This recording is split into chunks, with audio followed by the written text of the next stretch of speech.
T20 world cup 2024 की वो घड़ी आ पहुंची है कि जब दो ऐसी टीम्स एक दूसरे का सामना करने के लिए जा रही हैं जिनको चोकर्स कहा जाता है। और एक जो टीम है वो पिछले 10 या 11 साल से कोई आईसीसी का बड़ा इवेंट नहीं जीत सकी है, और दूसरी टीम जो है वो साल से जो है वो चोकर्स का रोब जो है उनके ऊपर लग चुका है।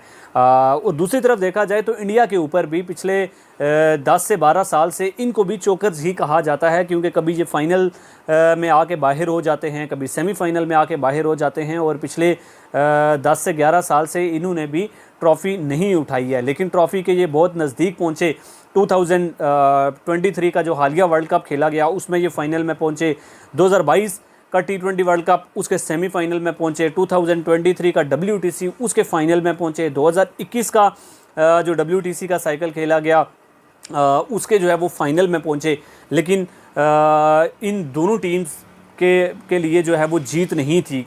ट्रॉफ़ी जो है वो पिछले 10 साल से एक टीम ने नहीं उठाई और 16 साल से जो है वो दूसरी टीम ने नहीं उठाई। लेकिन एटलीस्ट ये कंफर्म हो चुका है कि अब कोई ना कोई टीम जो है वो इस ट्रॉफ़ी को उठाएगी। कौन सी टीम इस ट्रॉफ़ी को उठाने जा रही है ये तो बहुत बड़ा सवालिया निशान है। लेकिन अगर परफॉर्मेंसेस के ऊपर अगर जाएं तो मेरे ख्याल से ज़बरदस्त किस्म की परफॉर्मेंसेस रही हैं दोनों टीम्स की, और अनबीटन हैं। ठीक है, it's time for unbeaten versus unbeaten. वो पहले वाली बात गई कि भाई एक टीम जो है वो 2-3 मैचेस अच्छे खेल लिए, पिछले जो थे वो बुरे थे, तो अब वो फाइनल में पहुंच गई। लेकिन अब मुकाबला जो है वो बिल्कुल ज़बरदस्त होने जा रहा है, क्योंकि दोनों टीम्स जो हैं वो अनबीटन हैं। एक टीम ने जो है वो बड़े मैचेस में इंग्लैंड को, ऑस्ट्रेलिया को, पाकिस्तान को हराया है, और दूसरी तरफ जो दूसरी टीम है उसने इंग्लैंड को, वेस्ट इंडीज़ को, 2 दफ़ा के आलमी चैम्पियंस उनको हराया, और उसके बाद जो है वो अफ़गानिस्तान को हरा चुके हैं। मतलब मेरे ख्याल से इससे बेहतर जो है वो फ़ाइनल हो नहीं सकता था।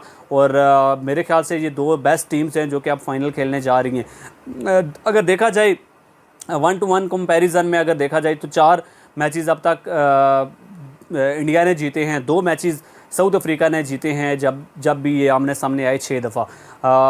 इंडियन टीम ज़बरदस्त है, बॉलिंग लाइनअप उनका बहुत ज़बरदस्त है, शानदार रहा है। और जिस तरह से अक्षर पटेल ने आके पिछले मैच के अंदर कमर तोड़ी थी इंग्लैंड की, और उनको बताया था कि भाई आपका जब वो वर्ल्ड कप का सफ़र यहाँ पे ही ख़त्म हो चुका है और अब आप वापसी का टिकट लें। और 2022 के T20 वर्ल्ड कप में जो 10 विकेट्स की शिकस्त थी उसका बदला इन्होंने यहाँ पे लिया था।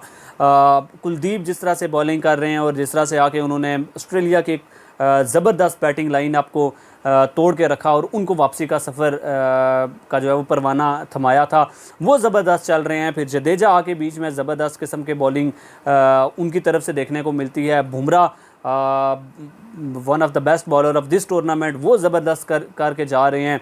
अर्शदीप पहले तो ऐसे लगता था कि भाई शायद वो बड़े ज़्यादा रन्स कंसीड करेंगे, लेकिन वो भी ज़बरदस्त बॉलिंग कर रहे हैं। अच्छा खासा उनको जो है वो बॉल उनका स्विंग भी हो रहा है। हार्दिक पांड्या बैटिंग में भी कर रहे हैं, बॉलिंग में भी कर रहे हैं। मतलब जो है वो फुल एक पैक्ड टीम है इस टाइम पे, बॉलिंग से, बैटिंग से, फील्डिंग से। और सिर्फ इस टीम के लिए जो मसाइल हैं वो विराट कोहली की सूरत में मौजूद हैं, और उसके अलावा शिवम दुबे अभी तक कुछ नहीं कर पाए हैं। इसके अलावा जिस बैट्समैन को जो रोल दिया गया और जिस बॉलर को जो रोल दिया गया उसने बखूबी निभाया है। और इंडियन टीम जो है वो स्पिन डिपार्टमेंट में बहुत ज़बरदस्त बेहतर दिख रही है साउथ अफ्रीका की निस्बत। अच्छा, साउथ अफ्रीका की तरफ अगर आ जाएं तो उसमें बैटिंग के अंदर मसाइल हैं। रीज़ा हेंड्रिक्स का जिस तरह से हमने कहा कि भाई लगभग 110 का स्ट्राइक रेट उनका चल रहा है या 105 का इस पूरे वर्ल्ड कप में, उनसे बड़ी इनिंग्स की उम्मीद की जानी चाहिए और बड़े अच्छे खासे स्ट्राइक रेट के साथ उनको इस पिच के ऊपर खेलना चाहिए, क्योंकि 200 रन जो है यहाँ पे ऑस्ट्रेलिया पहली इनिंग्स के अंदर स्कोर कर चुका है। और इसके अलावा यहाँ पे वेस्ट इंडीज़ ने भी अच्छा खासा स्कोर किया था, मेरे ख्याल से 215 शायद उन्होंने भी स्कोर किया था इस पिच के ऊपर।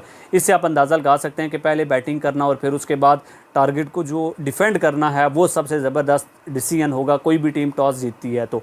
अच्छा, साउथ अफ्रीका के लिए ये मसाइल तो हैं। बैटिंग के अंदर क्लासन उस तरह से परफॉर्म नहीं कर सके, ठीक है, पिचेस का बड़ा ज़्यादा जहाँ पे रोल देखने को मिला। फिर मिलर का स्ट्राइक रेट वो भी उस तरह से ऊपर नहीं था, लेकिन उन्होंने मेक श्योर किया कि भाई वो मैचेस जीतें।